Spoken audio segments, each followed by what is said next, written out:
Hai guys, Assalamualaikum dan salam sejahtera. Salam tapi tak nak salam saudara cookies. Mampus kau lah. Okay, hari ni aku saja je nak buat video sebab nak cerita pasal DJI aku, semua poket aku rosak. Rosak weh. Rotation punya screen rosak. Aku rasa aku baru beli bulan lepas. Aku rasa tak sampai sebulan lagi dah rosak rotation tu. Fragile gila tu, sumpah aku cakap. So aku record pakai phone je. Lengah jugalah tangan nak pegang phone pun. Itu je lah aku nak cerita. Tapi macam itulah, macam aku cakap, sangat fragile.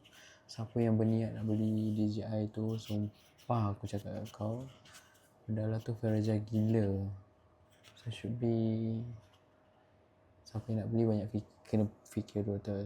Okay, dia punya screen rotation tu dengan gimbal dia, kau kena jaga betul-betul.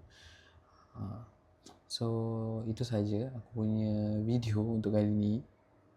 Apa-apa aku akan update pasal DJI aku. Bye. Assalamualaikum.